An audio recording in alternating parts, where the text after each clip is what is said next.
Oh, here we are. We're back. We're back to Movies Down Memory Lane. How you guys doing? Welcome back to Movies Down Memory Lane. I'm Stephen Billings. We got Dan Skip Allen, Andrew Cabral here. This show is the show where three friends come together and talk about the things, the movies that matter the most to us. Let's do it, guys. Dan, how you doing? Hanging in there. It's been a busy week. About to go on a vacation for a week. And, when I go to South Beach, I'm going to go sit on the beach and watch a bunch of bikini-clad babes walk by and go swimming. No. You know me better than that. I'm going to go see a bunch of movies in Miami. That. I was going to say, that's very that's very un-Dan of you. That's very toxic masculine of you. I know. Goddamn. Yeah. That's good.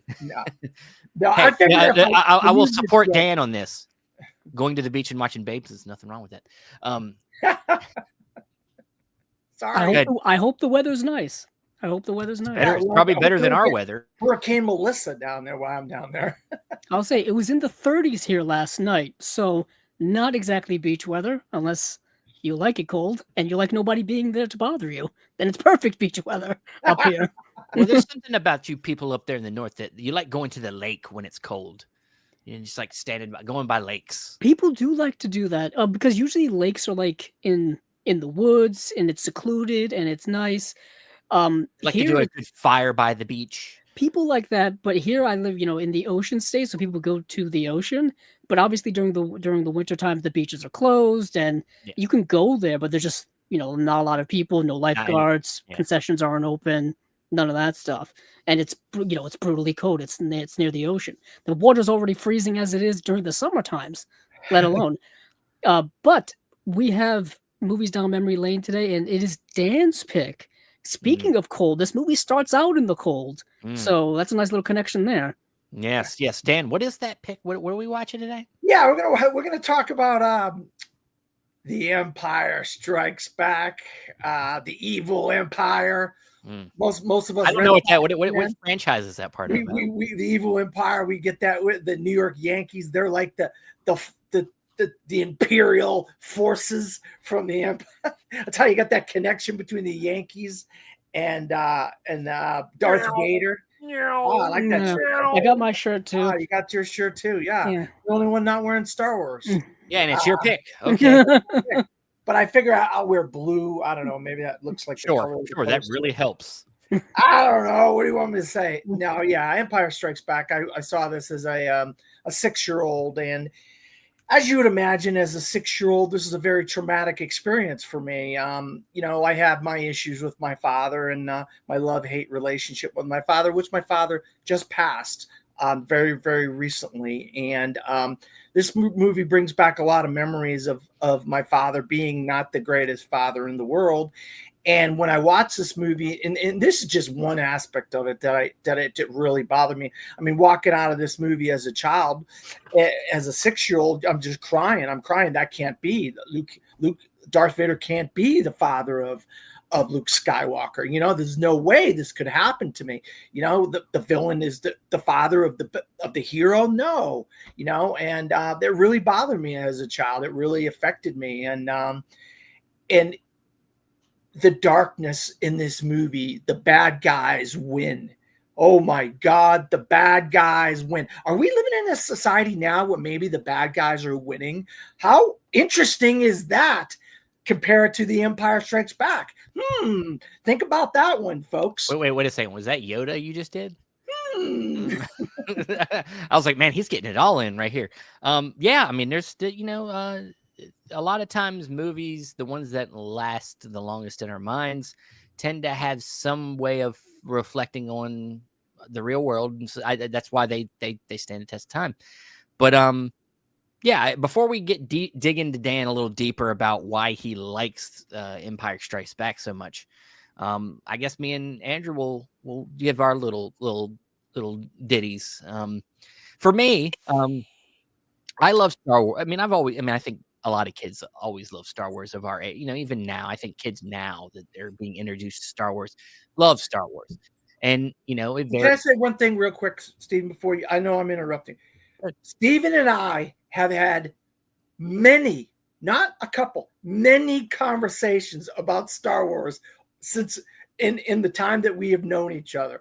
And this is a topic that we've went around all over the place with him and I. So this is a really one of our favorite topics we've talked about over the years. And sometimes we talk about it so much, we got sick of talking about it. Why? Mostly because of the new trilogy. Because when the new trilogy came through, stormed through the 2010s, it really, and you know, I was going to get into it. It's, you know, my fandom of Star Wars has lessened. It's nosedived a little bit, and now it doesn't really have it. It's not the fault of like this film tonight that we're talking about. I mean, like I still love preferably I love A New Hope more than I like Empire Strikes Back. But yeah, so I don't blame even the prequel movies. But this new and it ain't even quality. It ain't even honestly quality of movies. It's the fandom of Star Wars that has really made me not like Star Wars as much as I used to. It's so toxic and it's so contradictory and it's so many crybabies. Like people want something new, but they don't want something new. Like they keep saying, like, I want things to be like the old Star Wars, which is literally the contradictory of something new. Like they don't know what they want, and they'll keep crying that everything, unless everybody likes it, then it's not good. But I'll say that Star Wars always been in my life. I had a cousin growing up that was mentally handicapped, and he was obsessed with Star Wars. And that's all. Anytime we visited him, that's all we did was play with Star Wars, watch Star Wars, and so like, it's always been in my life. Always been something that I've loved. I had the VHSs. I had the despecialized, as they call it now, versions on VHS at one point. I don't have them anymore, of course. I wish I had them. I have them. Yeah, we'll be storming Andrew's house sometime soon. I almost brought them for the show today, but I didn't want to show off too much. It's okay. I do have I am still behind because I only have the Blu-ray collector's edition. Yeah, I've got mine too. Yeah. I forgot to grab mine. I forgot to grab mine off the shelf. I am still no Blu-ray, no shirt or hat or anything. I have them right over there. 4Ks. I got 4Ks of all of them. Right. Yeah, I'm still behind on getting the 4Ks of them. But like Steven, I still have them as well. But what's interesting, Steven, is your story is very similar to mine. I think probably very similar to a lot of young fans, is that they started out when they were kids getting into Star Wars. That was their introduction. It was the introduction for me, like we just mentioned, the VHS, you know, the what are the special edition cuts? The pre-special edition cut VHS box set that came out around 1995 or so, I want to say. I'm just guessing. Yeah. That's when I started, and that's when I got them, and that was my introduction to Star Wars. Obviously there was the in-between times between 1983's Return of the Jedi and 1999's Episode 1, where there was no Star Wars in the theater. You know what I mean? There were no new Star Wars movies. It's not like now there were no like TV shows and stuff like that. I mean, they did a lot of that stuff early on when the movies were coming out with like the holiday special, and then they had the animated series of Ewoks and animated series of droids. And then they had the Ewok movies that came out in the mid to late 80s. They had stuff like that. But by the time I came around in the late 1980s, that stuff was a little bit behind me. So I had to catch up on all of that. But for me, it was the VHS tapes. And I remember buying them, or my mother bought them. She had some store credit at one of the local stores here, and they had a movie, you know, VHS movie section, because like I said, mid-90s, and they had, you know, all the VHSs in one collection, and we bought them, and I watched them all back to back to back the same day. You know what I mean? Just all the way through the day, and immediately fell in love with Star Wars from that moment on. So I was about, I don't know, I was 8 years old. Yeah, 8 years old all the way up till now. And like I said, when we talked about the Dark Knight, for me, when it comes to movie fandom love, it's Lord of the Rings, Star Wars, and then Batman. So I've been a big fan of all those three, you know, throughout my entire, you know, young life and adult life. But yeah, Empire Strikes Back was the one. What is interesting is it was kind of my least favorite when I was a kid, because 8-year-old mindset. The bad guys lose, like Dan said. The movie is very bad guys win. Yeah, well, the bad guys win. The bad guys win, like Dan said. And it was, I mean, for an 8-year-old, 10-year-old, whatever the case may be, for a kid, you want to see your heroes win all the time. You don't want to see them lose. And for me, I was like, oh man, the whole movie, they're just getting their butt kicked. Oh my! And ultimately, in the end, the movie kind of ends on a cliffhanger. And I didn't know what a cliffhanger was when I was that age, or I didn't know this kind of idea of the whole story arc of the hero's journey, where the hero has to go through tough times in order to, grow as a character, grow as a story, and make his return in Return of the Jedi. I didn't understand those things. It wasn't until I, started growing up, started rewatching the movies over and over again, that Empire Strikes Back became my favorite and is my favorite to this day. When it comes to kind of rewatching movies for the show, this is one of them that I don't have to rewatch because I've rewatched it dozens of times throughout my life. You know what I mean? I've seen it so many times. He still watched it 3 times. You still watched it 3 times, Dan. I mean, did you find anything new in terms of things you missed from before? Yeah, I always find in the great movies, in my opinion, like a Casablanca, like a Godfather, like the great movies of all time, you always find new things in them to enjoy. Or things you missed in the past. Well, let me ask you this though. I mean, is it that you're finding something in the movies, or is it that you're changing and finding something new in the movies? Because I think that's what it is. I mean, I think, for sure, there's times where you find something out about the movie that that you might have missed before. But I think a lot of times it's that we change, and the perspective of something that happens in the movie now brings something else out of the movie. And sometimes, the movie is commenting on things that are currently happening, like Dan said. People, you talk about infighting, Stephen. There's this infighting within Star Wars fandom where they don't think Star Wars is about political themes or political things, and I'm like, that's a whole galactic war. I mean, come on. Wars are always political. So like, since we live in very politically vitriolic times now, Star Wars makes more sense now than it did 50 years ago when it came out. It did 1980 when we were coming off the 70s. You know what I mean? Yeah.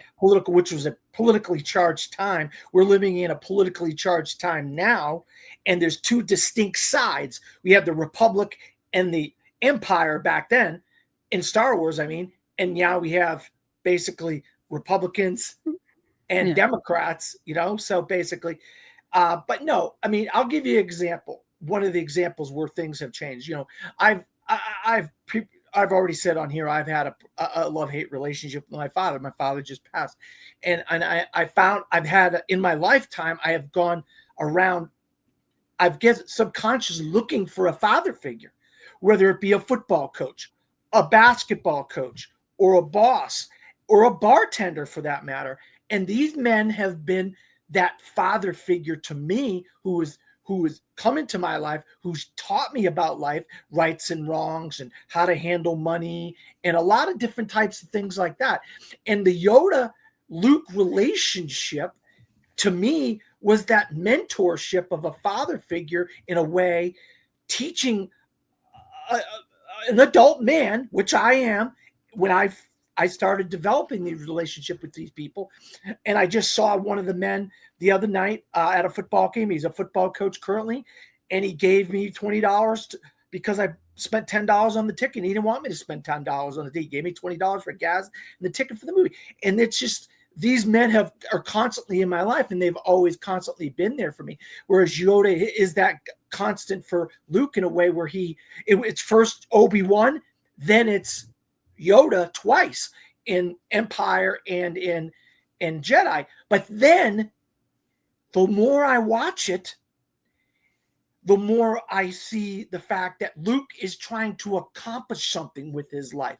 He is trying to be driven to succeed in a specific thing. And this to be learning to be a Jedi, where I was learning to be a film critic, and I was veered off the path in getting in coaching and things like that. And I wanted to be a film critic. My writing craft, I'm still honing my writing as of this day, as every day goes beyond here. I'm still honing my writing as a film critic. So rewatching the scenes with Yoda and Luke, I'm seeing myself as a person who's still continuing to learn, who still continues to need mentorship. And as I've gotten older, the movie has still been a constant in my life.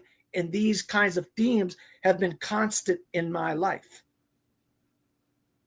Yeah. Yeah. It's, I think that's what gets lost a lot of times with a franchise like this. And I think it kind of got lost I think it was maybe one of the big problems with the new trilogy. I mean, I think it started out pretty decent. I think Force First Awakens okay. was okay, was solid, like it was a good start. But like it got lost. I mean, even though me and Andrew, I know, are big defenders of The Last Jedi. I do think that there was something lost in the sense of like understanding that this franchise is more than just its window dressing. It's not just like Jedis and that political stuff, that thematic weight there is supposed to be in there, that lineage, that's why they wanted to bring back the original cast as much as they could, because there's something to keeping that together, that through line through this storyline that you need to have that lineage there. But also like but it seems like the new trilogy kind of got too caught up in like modern day, let's make people happy and let's have a female protagonist. I'm not saying that's okay. There's nothing wrong with that, but unfortunately we were in a time where that was like so prevalent, like that we needed to have more female-led action heroes, and it was like, and then we had a black stormtrooper at the lead. I mean, it was like we were trying to hit all these boxes instead of telling a good story. We could have had that stuff. You could have had both. I mean, you can do both. Yeah, you can do both. It would really all depend on how in which the way you do it. And but it was overstuffed. It was overstuffed at the beginning. Like they could have spread this out through 3 movies. And there's a lot. I mean, you could do shows upon shows upon shows about the new Star Wars trilogy, about Star Wars today. Yeah. There's so much that they've done with it since. I mean, Disney and Lucasfilm has done with it since 2012 that it could go on forever. Yeah. But going back to kind of The Empire Strikes Back. The Empire Strikes Back, oddly enough, is very much kind of like that, like you're saying, and that's I think why fans tend to like it so much, is because it is rather different than the first film. I mean, just as a sequel, I think for me it does everything I like to look from a sequel, building on the first one, but not really rehashing the first movie, which a lot of sequels tend to do. They tend to just kind of make things bigger, louder, but tell the same story. Empire tells a radically different story than the first movie. It does and it doesn't. It's like, I mean, it is still good versus evil, bad guys versus good guys, stuff like that. But like we were saying, a little bit earlier, the bad guys winning, the good guys getting beat up the whole time, it being on the ropes the whole time, and the movie, just plot wise, is so much more expansive, I think, than the first movie. It is, but if you really think about it, not a lot happens. No, I say that it's expansive in the sense like you've got a storyline here, a storyline there. You've got like 3 different storylines going on. What's going on with the Empire? What's going on with Luke? What's going on with Han, Leia, and C-3PO and Chewie? And yet, like you're saying, Stephen, not a lot really happens. The story doesn't really move much further ahead because, like, I mean, if you, I mean, this is why it's a great trilogy, because it's really one big story in 3 movies that plot. What's crazy? Plot wise, not a lot happens when you really break down Empire. Yeah, because it's the character stuff. You go Hoth. Luke goes to Dagobah at the same time. They're at an asteroid, and it's like they stuck in an asteroid for the middle half of the movie, and then they finally make it to Cloud City, and that's I mean, Luke goes from Hoth to Dagobah to Cloud City, and then the Empire is kind of just chasing Han and Leia around. Yeah, that's kind of the movie. It's the movie. But like what I was saying is that like it's the character stuff that goes much further than the plot. Yeah. Luke is on his hero's journey. Han and Leia have a relationship thing going on. Darth Vader's dealing with like the Empire screwing up left and right, and he's got to like wrangle all that stuff in. And you get a lot of Darth Vader in this movie, more so than the first one. Of course, you get the Imperial March, which is now like one of the most iconic music things you'll ever hear. Well, They play it in every sports stadium on the planet. I think the Han and Leia theme is the more, and the Han and Leia theme, which is more beautiful. People know these things so well, as when they hear them, they automatically know what to connect them to. They can see the scenes in the movies when they hear the John Williams score. Yeah. You know what I mean? That's the real power of Star Wars. Is on such a personal level for people. Yeah, I mean, I think Empire is similar. It's similar to like how Rocky, you didn't technically get all the greats like until the third Rocky movie where you finally got Eye of the Tiger song. Yeah, this one, I mean, like New Hope is still my favorite. I still love that one, but like really, you didn't get like the big things until Empire Strikes Back, when it really like they knew what they got, and then they would just killed it with the second one, and the music was even better. They more Darth Vader. Yeah, and for big time Star Wars fans, they know the story of the making of these movies. They understand how Star Wars, the first film, was relatively an indie film that just happened to explode massively and be a humongous hit. There's been books, there's been documentaries, there's been endless amounts of stuff now for 50 years. We all know that. And we know by the time Empire came around, they had, more money, a better technology was developed by that point. Like you said, bigger budget, more to do. What is interesting is that the sequels to Star Wars, which are Empire and Return of the Jedi, which people tend to talk about a lot, were not directed by George Lucas. Yeah. Empire was directed by Irvin Kershner, written by Lee Brackett and Lawrence Kasdan. Of course, George Lucas was involved as well. But so you got a different director with a different flavor, different added stuff in there, and it all ended up working out very, very well, as we know. Well, I mean, sometimes sometimes that doesn't always work. It doesn't. Sometimes it doesn't. Right. They tried to do that in the third trilogy, but and it's like you can't remake movie magic all the time. Sometimes you can, sometimes you can't. Sure. When you switch up a director, switch up a writer, switch up a creative team within a franchise, sometimes it works. Like I think it worked with Hunger Games, where after we had Gary Ross who did the first movie, they switched it up to a director whose name I can't remember, who did all of them afterward. Yeah, and that's the one that became the most iconic one. Francis Lawrence, ironically so. Damn, I pulled it. And he's doing the new ones as well. Yeah, and so like sometimes it works for the better, sometimes it doesn't. And with Empire, it just has such an enduring quality because there's so much rich themes in there. Like I said, 3 storylines going on, all delving into different things.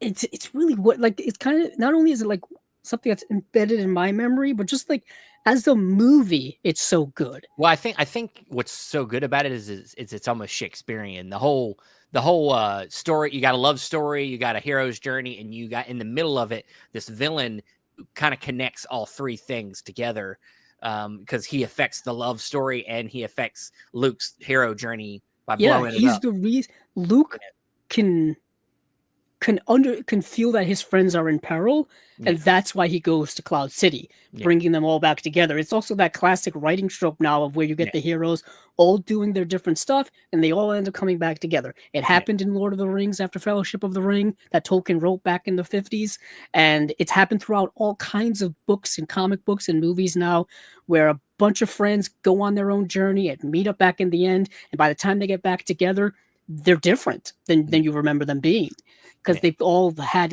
new life experiences and all things like that. So it's such a good movie, and I love this movie. Dan. So let me dig into you a little bit. So you already mentioned that, this has a specific connection with your father. You're thinking about, how I guess Darth Vader and being that your dad wasn't your favorite person. So other than that kind of deep personal connection, what about when it comes to film? Like, is there like anything like, obviously you were 6 when you saw it. So like, did this set you up on a journey of like wanting to get into like even more sci-fi that was coming out at the time? Yeah. I didn't realize it as a 6-year-old, this and a few other movies that came out in 1980 and movies that came out before 1980, which I couldn't see then because I was too young, but I saw afterwards, would then set me on a journey of being such a cinephile. And I would just, these movies would just prove to be like the bedrock of my film going experience, my film going knowledge, my film going love. And it's and a lot I get made fun of. I get made fun of even by people on this panel right now that you're too serious. You take movies too serious. You're all about the serious movies. You don't like funny movies. You don't like slapstick. You don't like romance. You only like you don't like any of that stuff. You know? Dan, what you're saying is all true. You're saying the truth. But it's because of what developed. Gotcha. At that time in my life, what I developed by what I watched, gangster movies, westerns, like dark, like Empire Strikes Back. You know so you're saying Empire Strikes Back does not have any slapstick in it? Because it does. There's tons of Chewie and C-3PO and Chewbacca.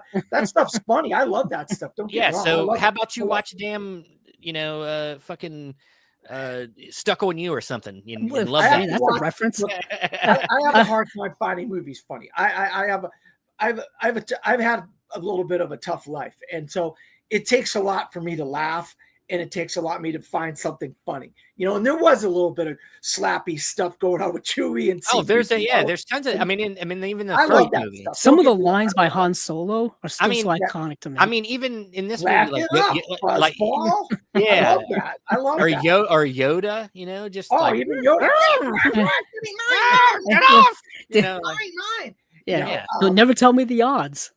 Shut them up or shut them down. Well, speaking of, I want to talk about it real quick. I want to talk about Han Solo and Chewbacca. I've had, like I said, I'm not going to get into this and get in a whole kind of what's up? Hey, what's up, Illuminated Pro? Mm-hmm. But I always thought of myself as a lovable rogue. I know it sounds cliche, right? It's you feel like you're a lovable rogue. But I really felt, I know we're friends and we've known each other technically for 10 years online and YouTube and so on. Steve and I met one time. One of these days, me and you are going to meet, Andrew. We're going to have a nice dinner. We'll sit down. I'm in the middle. You guys just come to me. I'm in the middle. Yeah, well, we could come to North Carolina, go to the sticks of North Carolina. It's not that sticky over here. I'm telling you. No, I'm joking. There's some open fields. I've asked people where Kernersville is. They say it's the sticks. It's not. I'm not telling you what people told me. I'm just saying what people said. I'm not saying it's a stick. They don't know what the sticks are. I'll take you to the sticks, and you'll be like, but I want to talk you'll think Texas Chainsaw Massacre. I can tell you that area. Yeah, something like that. Yeah, we have the sticks in Florida, so sure. Trust me. I know everywhere's got some sticks. No, but I want to talk about the lovable rogue. I always consider myself the lovable rogue, where I'm kind of teetering on doing the right thing or doing the wrong thing, possibly. Whether I'm a good guy or if I'm a bad guy. All depends on what the scenario is that I'm involved in my life. And I don't consider myself a bad guy, but I'm just always in the middle. And I'm just like, oh God, what should I do here? Or what? And I had a dog for 14 years. My dog was Buddy. Died about 5 years ago, 6 years ago, 10, maybe 7 years ago. The greatest animal anybody could have, the most friendliest dog imaginable, never left my side, sat by me when I was home, never left, and I just love that relationship with Han and Chewie. Like he's he's choking Lando when Lando's saying, I'm trying to help you now. Yeah, but you didn't try to help us before. You got us in this predicament, Lando, the dog. And I love Chewie and I love Han and I love that relationship between those two. And I know it's reaching, but I really feel like I am a bit of a lovable rogue, where people that get to know me, they understand me and my personality, do like me. It's just the ones that don't take the time to get to know me and get to understand who I am and where I come from. They're the ones that kind of think I'm not a nice guy. You could say that for a lot of people. I think that's a thing that is a problem in general. People don't actually take the time with most people. Because a lot of people don't have time. Well, we don't have time. We don't have time to get to know everybody. So first impressions mean a lot.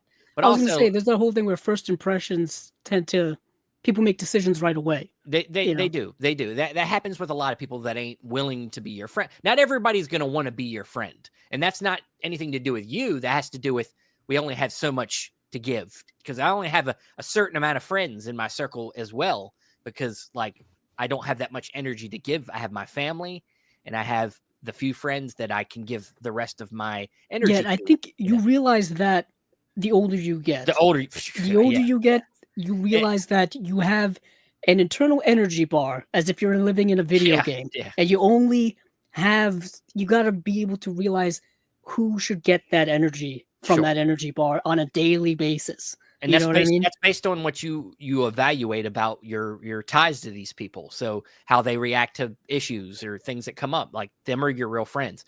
But also like when you talk about like whether you feel you're between being a good person, bad person, like I think that as we get older as well, depending on who we interact with, kind of we learn about ourselves. So like you're gonna learn. I mean, I've learned at moments in my life that I'm not that great of a person. Like I that I need to work on something. That there's something there that I'm missing that I didn't see. Like, so I mean, a lot of that has to do with like my wife, like mostly. But also that can happen with friends too. You get into conversations.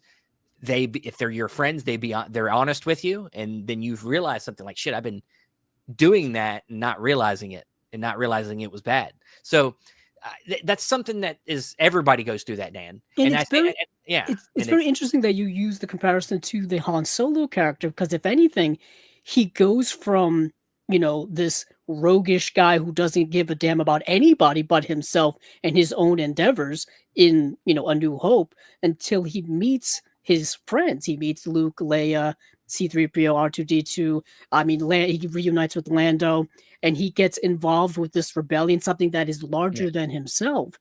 And he goes on this character journey. I think that's why Han Solo tends to be everybody's favorite character. I don't know if that's too much to say.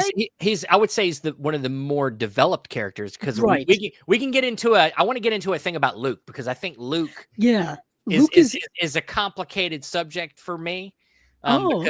Because we'll get into it in a second, but Han, I think, has the most, and this is why people want him, want fucking Harrison Ford to keep playing the character until they want more Han Solo, which there is a lot of Han Solo stuff. We got the young Han Solo movie, plus he had his own comic book like miniseries. He's in all the books. Did a bad job, by the way. I think Alden Ehrenreich. No, he did fine. He just didn't have a lot to work with because the script wasn't that great.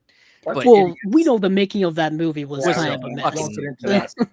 But he has the most, because he not only does he has the most, probably the most interesting character to start with, but he also has the love story.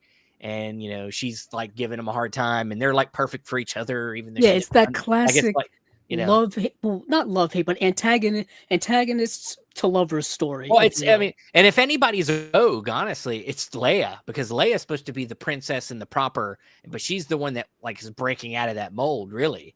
Oh, she's kinda, right away too. Like right so they're both perfect for each other because they're both rebels. Yeah, her intro in A New Hope is her basically insulting Grand Moff Tarkin, and not backing down from Vader and the Empire. And she's not just staying on her planet, which she would have died if she'd have done that anyway. But she didn't just stay on her planet where she could have. She goes out into the war and actually tries to do things. Oh yeah, she's transporting the Death Star plans, which, as we've known now, is a gigantic thing that happened for the rebellion. Yeah. So she was taking the most risk by doing what she was doing for the rebellion. But I think Dan, I think I understand that. I get the that idea of trying to understand yourself throughout life, and you get that in this movie a little bit, I think, especially with Luke. But let's talk about Luke, because I'm complicated about Luke because I like the character, but I do think he's the most underwritten of all the characters, because I think they take the kind of safe hero's journey. And this is the thing that I talk about the most when we're defending Last Jedi, which I think Last Jedi actually made Luke interesting. But this is what it gave him: conflict. It gave him like an actual journey, like an actual conflict character journey. something, to progress his character along, because by that point he was this, like you're saying, Steven, kind of underwritten, idolized character. He is the hero. He was, the flawless hero. And he was just like the typical like dreamer. Like he was like, I want to go somewhere new. And then he stumbles into it because of his Uncle Ben. And he stumbles into a journey and he doesn't really get training. He somehow survives it. Then he goes to meet this Yoda guy he never met, trains with him for like 2 weeks. And then he's like a fucking ready to fight Darth. Yeah, it was like 2 days. And he's like a Jedi. He's fighting Darth Vader, the fucking one of the best fucking Jedi Siths ever. Survives that. Got his ass kicked, though. Got his ass kicked. He did get his ass kicked, but he somehow survives it. And obviously he didn't really want to kill him. So that's why he survived it. But then he also wasn't ready. And Yoda told him he's not ready. Well, no, of course. But Darth Vader didn't want to kill him, so that's why he survived. But then he gets to Return of the Jedi, and somehow he's like, fucking, like, look at me now. I'm in black. And like who was training him then? Nobody. And he was like, then he becomes some master, all-time best Jedi. And I'm like, God, come on. Yeah, but his experiences turned him into that. His experiences, his life experiences, going through what he went through with Vader on Bespin, on that Cloud City, was an experience that he had to go through to get his mind in the place where he needed to go. Half of Jedi have part of a dark side in them. Half of the Jedi, we've known that over the years, that some Jedi aren't just always this, hey, let's go have a birthday party and have fun and have kumbaya and singing. No, they're not all like that. They have a dark side in them, but they choose to be a good guy. And the Sith choose to embrace that dark side. But I think, and that's what Last Jedi was trying to break up, was the idea that it's kind of stupid to assume that there's one, you can be one or the other. Because really, people are more complicated than that. Ironically, that's kind of what contributed to the fall of the Jedi, was their hubris in this idea that they were on the right side. They were all good. They were beyond any kind of negativeness. And that blinded them to the evils of the world that ended up because they're slowly creeping, taking back over with the Empire was organized. Does that ring a bell, boys and girls out there? Yeah, no, I know. We know. I mean, there is a reflection of government society we're seeing today, but there's a lot of politics and government in Star Wars. Exactly. And it's even more so in the prequels. So yeah, I mean, I like the character of Luke. I do. And Mark Hamill is great. And of course, I just think that he still is underwritten, but in Empire Strikes Back, it's his bright spot because he gets to have some great moments. He gets the best moments. He gets Yoda and he gets Darth Vader in this movie, and Ghost Ben Kenobi comes and talks to him. And you see the training and the progression of him as a Jedi, as a person. So he does have that little bit of an arc. But I understand what you're saying, Steven. It is accelerated. It's accelerated for sure. What's interesting is that even in Return of the Jedi, when he shows up like as the Man in Black, basically, and he claims himself to be a Jedi Knight to Jabba the Hutt and everybody there, Yoda still pretty much tells him, you're not there yet. You're not there. Really. You still have to. Your biggest test is confronting Darth Vader, which of course he ends up doing it. But also, Yoda did say also, and there was another. Well, yeah, no, but what I was gonna say is like Yoda also would say something like this, like you're the reason you're not doing well. Like I think he says something to. I'm paraphrasing, but like when he's having trouble, lifting rocks or something, he was like, it's because you don't believe is why you can't do it. So he needs to believe that he is a Jedi to actually be good at being a Jedi. Well, so whether he's faking it or not, he's faking it until he makes it. So it's the ship. It's the ship. Okay. Yeah. Judging by your size. He walks off. Yoda lifts the ship. I can't believe you did that. That is why. That's why you fail. And I want to use that as a point in my life where, when you're in your early 20s, late teens, early 20s, you're looking for a direction in your life. You're looking for some. I did have a job. I had a job for 20 years from the time I was 18 to about 38, 40 in there somewhere. And, I didn't know how to do my job when I first started. I learned how to do that job. And as the years gone on, I become really good at that particular job and all the little subsidiary type of jobs that go along with that job. And I could probably say the same thing about you, Stephen. When you started your job, you probably didn't know the ins and outs of your job. It took you a while. Now you're the guy that knows all about your job, and everybody else goes to you, hey, you need to go train with this guy because he knows how to do his job, and so forth and whatnot, And so I look at the Luke journey, and I look at, that's me as a kid growing up, learning, having to learn something, and then having those mentors, as I said, as the years go by. And then I got to where I do know how to do those jobs, and I'm very, very good at those jobs 30 years later. You know what I mean? And I think that any young man could take this and use it as a motivational tool and something that could help them in their lives, in my opinion. Oh, Yeah. Yeah. I mean, Star Wars has been massively impactful for people. People have Star Wars themed weddings and Star Wars themed funerals, Star Wars themed birthdays. People's whole lives can be revolved around Star Wars. There's Star Wars conventions. You know what I mean? It's massive. And I think that the power of that journey in the first trilogy and it going the way it did is why people are so upset about what they did with Luke later. Though I still don't understand, because by the end of it, he comes back. Like, it's like he makes his way back to help. Maybe they don't like how he did it, but I think it just shows how badass he was.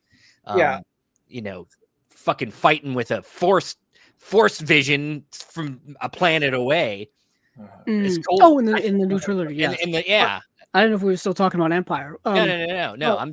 I'm just saying, like, people get so upset about what they did with him in that third trilogy because of how impactful his journey was in this trilogy, where he was the new hope. He was hopeful. He gave people hope. He was a bright spot in a dark story of war. And that was kind of what he was a new hope in A New Hope. Well, I mean, and he paved the way, like you said. Like, I mean, not only did he have mentors that helped get him there, but like also he was essentially doing something nobody else had done, because he was becoming a Jedi at an age where nobody became a Jedi.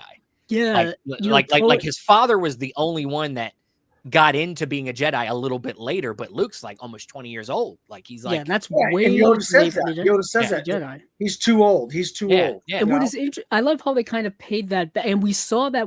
As much as people don't like the prequels do inform us a lot about the Jedi way and the Jedi culture and the Jedi training regimens and all of that stuff, where the Jedi basically go and scout kids when they're very, very young, take them from their families and bring them to Coruscant, and they're basically put in the program, if you will, the Jedi program, and they don't see their family again. They don't. Does that remind you all of that stuff? Football, baseball, basketball, indoctrination, soccer, anything like that? I mean, well, not as much in the States, but very young age now, kids are getting involved. They're getting involved, but it ain't like this, club that.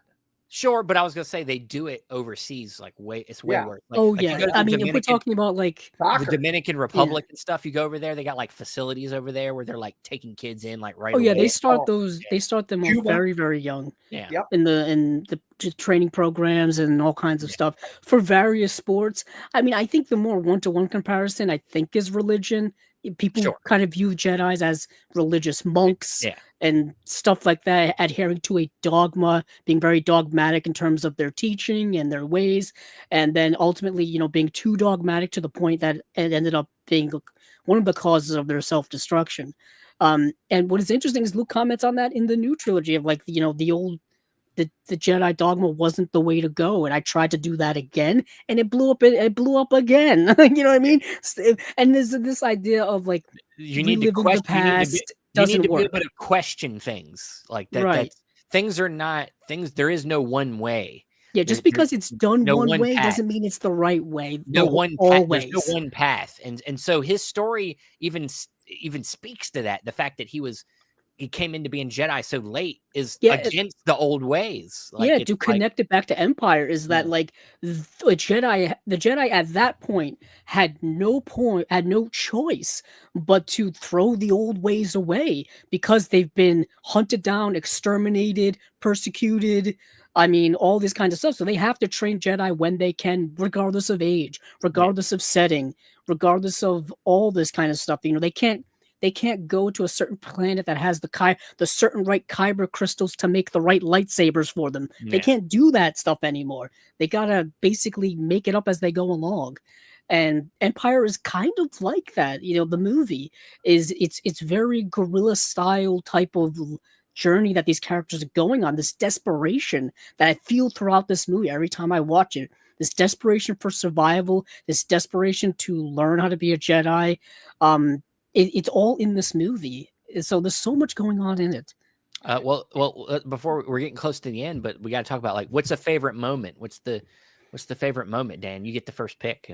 Well, I have a lot of favorite moments, but I don't know if I would call it a favorite moment, but I want to talk about a time when I was a little kid. I lived in Massachusetts, and we have snowstorms and stuff like that. And when you get a lot of snow, and Andrew knows all about this, we would get out in the yard and do snow forts and create different things and have battles and have this and that and the other. And I remember the Hoth stuff very vividly as a kid as being something that I got to go out and play with my brothers in the yard and do forts and do Star Wars or do whatever it was at the time. And and I don't have that as I grew up. I didn't have that time with my brothers. We all, even though one of them lives 5 minutes from me, one lives like 45, half hour from me.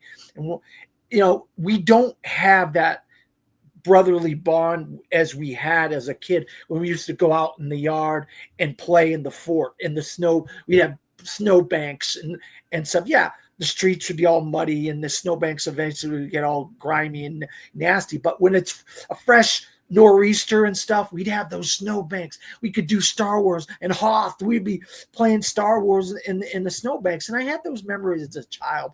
And I don't have those memories because I live in Florida now, and I've lived here for most of my life. And I always go back to the Hoth scenes and have reminisce about the times I used to spend with my brothers playing out in the yard in the snowbanks and stuff. Yeah, that's great. Yeah, you could do Return of the Jedi though. You could do it in Florida. You could do what's that planet that the fucking it's the Forest Moon Moon was in Endor. Hawaii. Was filmed in Hawaii, Rogue One, but we got palm trees. Yeah, I was gonna say, what's the planet they're on in Return of the Jedi? It's the Forest Moon of Endor. Yeah, Endor. Yeah. You could do Endor. Yeah, you could do Endor down there. You get you some bears down there and everything. We have jungles. We have jungles. Yeah, there's animals. There's animals. Yeah, for sure. It's interesting that you bring that up because, like we said earlier, Stephen and Dan, like we were introduced to Star Wars as kids, and that was a bonding thing amongst us youths. You know what I mean? Well, I mean, it's because it's so popular. I mean, that bond, I think, endures to this day for many, many people. I know it does for me when it comes to like my cousin and I bonded over Star Wars when we were very young, and we still send Star Wars related memes and posts on Instagram to each other to this day, and things like that, and we always talk about, hey, did you see the newest episode of whatever Star Wars thing that's out now? What did you think of it? What did you think of the new movie? I mean, we went and saw The Force Awakens together in IMAX. It was one of my kind of a big IMAX experience for me. And yeah, we always get together for holidays, talking about Star Wars, all that kind of stuff. So it's something that is so unique in pop culture because it's permeated throughout the generations, whether you were there when it came out like Dan was, or whether you watched it on a different format as Stephen and I did, or even the kids today who are watching it in a different way as well, or being exposed to it with different types of exposure. A lot of kids are probably not introduced to it with the original trilogy. Perhaps they saw the Clone Wars, perhaps they saw Rebels, perhaps they seen the Mandalorian and they see Grogu and they love Grogu, you know what I mean? And then they're exposed to Star Wars in that way. So Star Wars is so unique in that idea that it's cross-culture, cross-platform, and it's so massive and it keeps enduring throughout the generations. And I find that to be just utterly fascinating how you can have so many different people being exposed to it, yet we all come to Star Wars in our own way. It's utterly fascinating because not every franchise is like that. Some are, but not to this degree. Well, You know, there's also a difference between a lot of franchises that come from that time that haven't lasted this long. I'm gonna say, yeah. There's not a lot of '70s other than Star Trek, Planet of the Apes. But that's so fragmented. I'm trying, and then past that, Halloween, not a lot of First franchise. Blood, But they're not. Blood, They're not Blood. fantasy franchises. They're kind of like you can get away with horror and action. Yeah, well, you can get away with them having shitty movies somewhere in there and just bring them back anyway. But Star Wars, if you have a shitty movie, it fucks it all up, and as you can see, and it's not as. I mean, I mean, if you just look at the movie landscape, they just keep making the same. They just keep making movies from franchises from 40 to 50 years ago. We see that all the time. Yeah. We see it with Terminator. We see it with Mission Impossible. Just ended their franchise from 30 years ago. I mean, they're always trying to kind of revive these things, and they don't quite have the power that Star Wars does. But I was gonna say is like when we were coming up, becoming fans of it, even for me and you, Andrew, we were coming up before the prequels even came out. So like, yes, they were popular, but they were also kind of like these like indie things in a way, because it was like there's 3 of them, and at the time when we saw them, they'd already been passed out for like a decade. Yeah, like you know what I mean? Earlier, like there was no more. to 99, there were no movies. Yes, and it was like almost like well, that's something great of the past that we love and that we could geek out about. So it's almost like at the time it was like, yeah, people know what Star Wars is, but it's also kind of like something people that were like just really nerdy about it would like. But also, now it's so popular. It wasn't cool. It was not cool yeah. to like this stuff. Yeah. Growing up as a teenager in the 2000s when the prequels came out, 99, 02, and 05. I was in 02 and 05. I was in high school, and even then, like, only the kind of the outcasts, the nerdy kids were the ones who talked about it, who went and saw the movies and were into that stuff. The popular kids, oh goodness no. Goodness no. Yeah, it only blew up with the prequels, I think. Yeah, and in the 90s, the only way we could watch this stuff was if it came out back in the theaters, which it did when the special editions came out. But before then, Laserdisc and VHS tapes, and that was kind of it. And if it played on TV, of course. Sure. I just want to. I wanted to say this earlier, but the whole thing we're playing in the snow, we're playing Star Wars, and we're having a good time, me and my brothers. The whole time we're being overshadowed by a dark cloud in our lives. We as kids, we kind of knew what was going on in our lives. But we were kind of like, in a way, we were blocking it out because we're outside, we're playing in the snow, playing Star Wars, playing whatever it is in the snowbanks and having forts and stuff. But there was this dark cloud in our lives. And I feel like that is kind of followed me my entire life. That dark cloud has followed me personally my entire life. And I feel like this movie is one of the things that I really resonate with because of that dark cloud, that darkness, and the force, the dark side of the force. It didn't matter what it was. It just, something bad was always going to happen to me. Something bad was just over my shoulder. Whether it's I get a good job, I could lose my job. If I would just lose friends, get a friend, lose a friend. My mother died at a young age. You know what I mean? I would say the wrong thing and I would lose people in my life, or a job or something like that. And I feel like the dark side of the force is kind of like that representative of the dark shadow that has overshadowed me personally in my own personal life. And it's really something that I really have struggled with to get past and get over the darkness that has followed me in my life.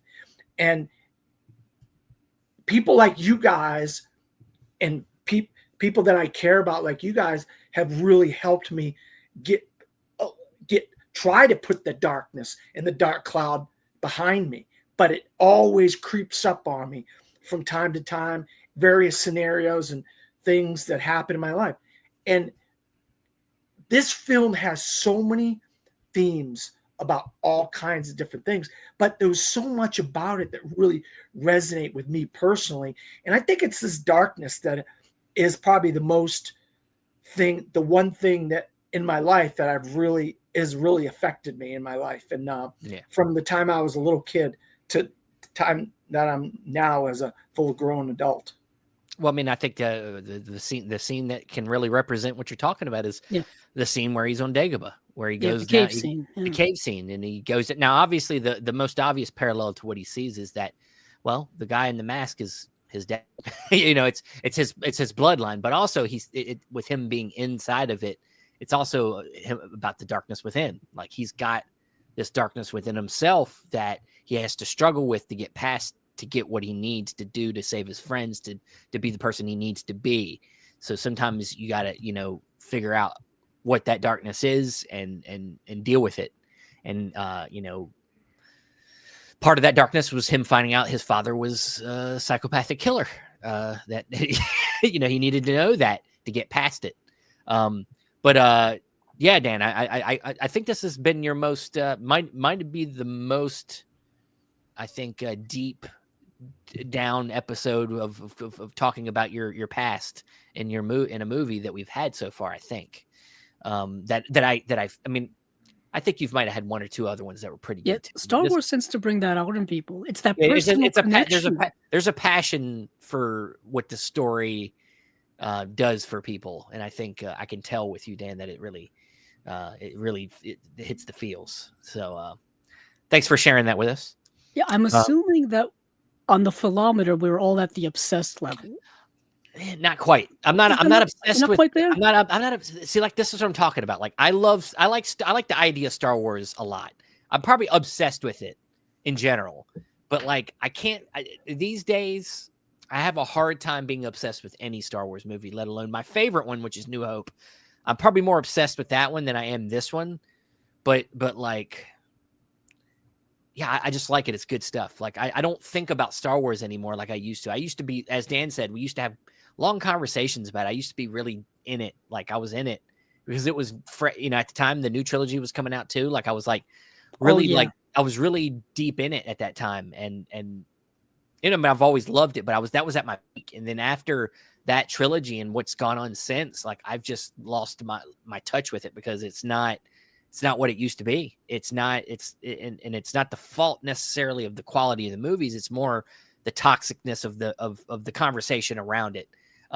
People don't seem to know what they want, or I'm starting to understand that people don't exactly maybe understand the movies themselves at all. Like, what are you watching?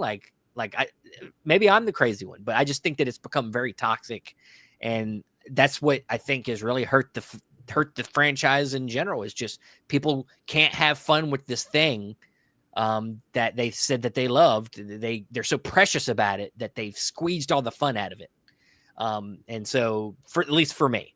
So you're saying that kind of the modern tarnishing due to the fandom and all that stuff has kind of diminished your love for the older stuff, or no?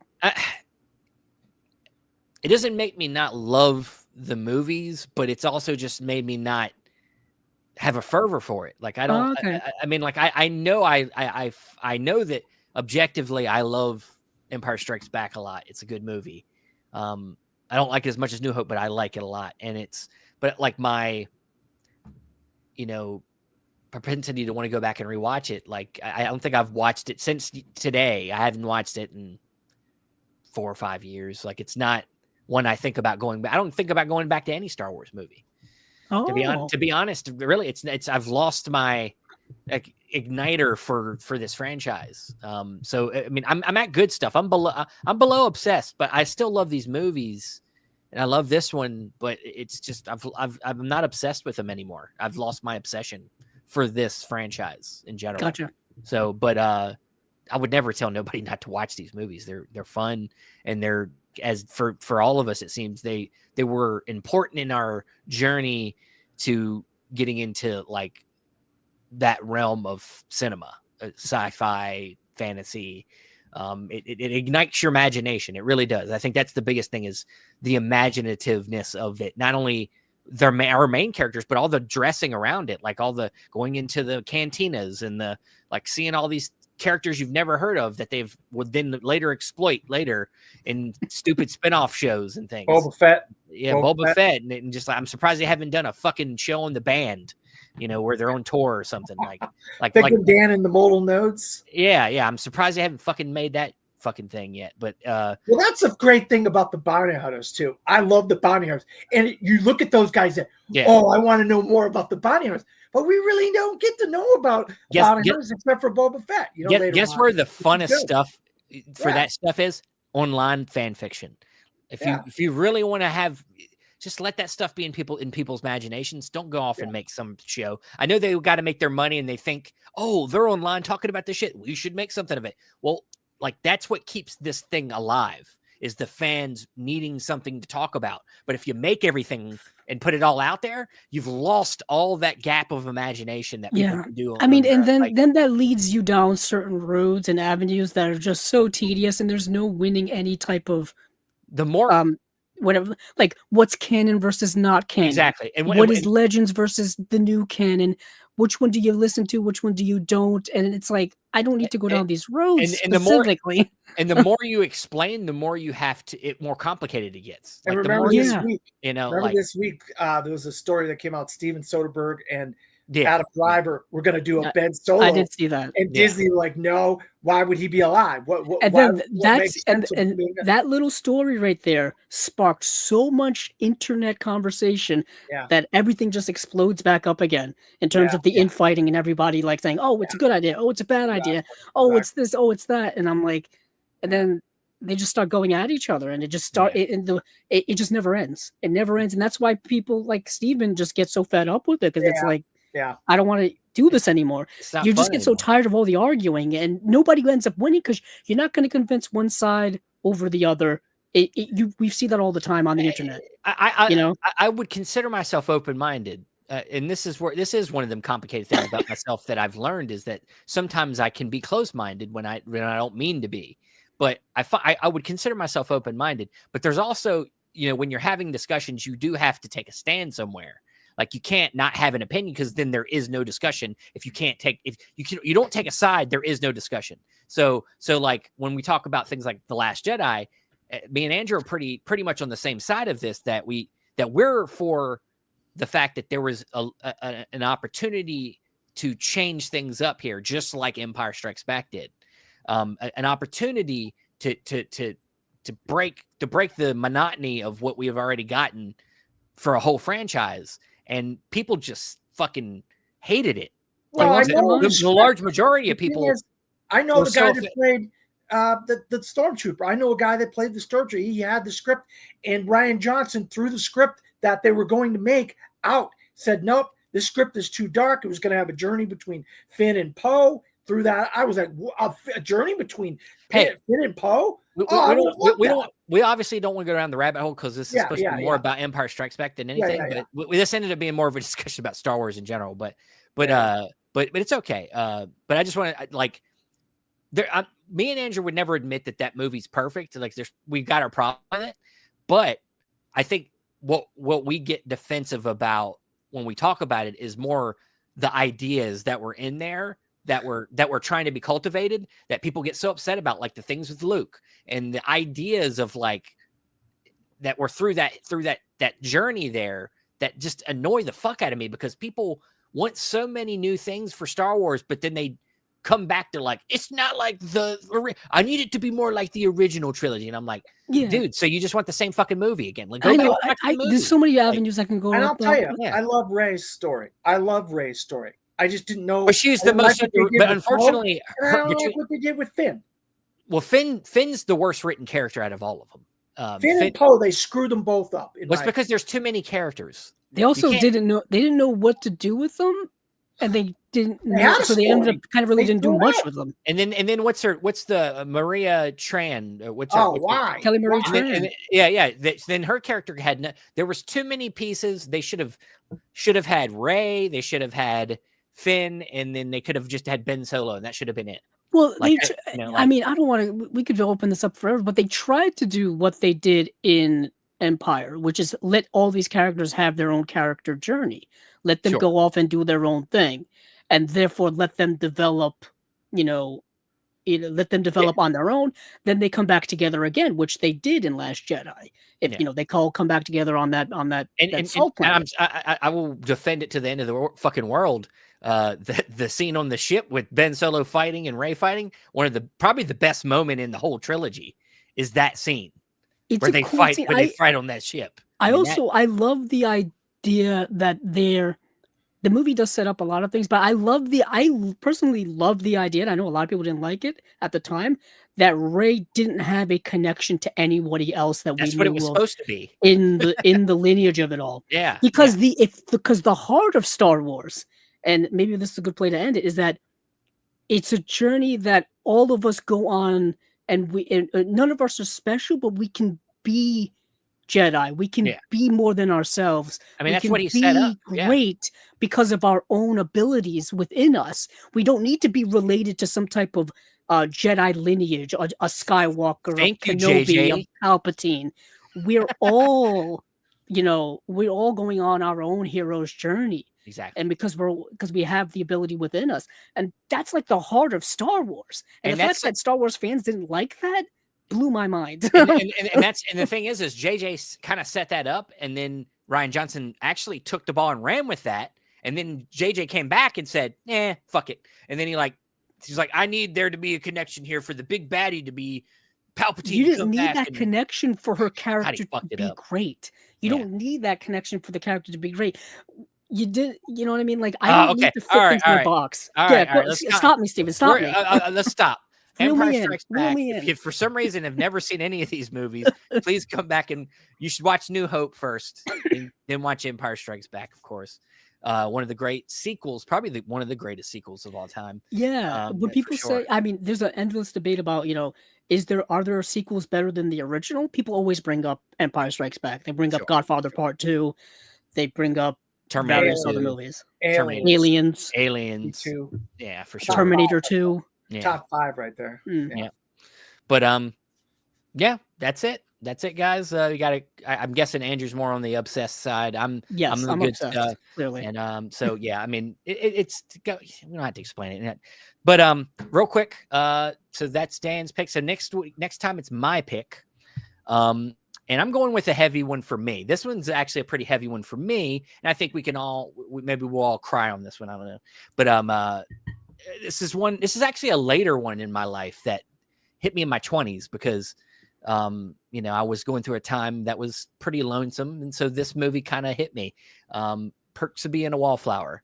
Ooh, good one. Is one from not that long ago that I want us to talk about. So we'll hit that on the next one.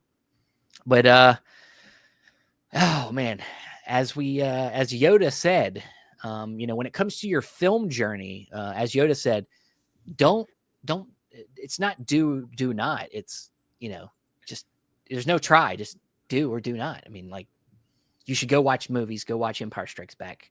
There is no try. Okay. Just go do that. So that's it, guys.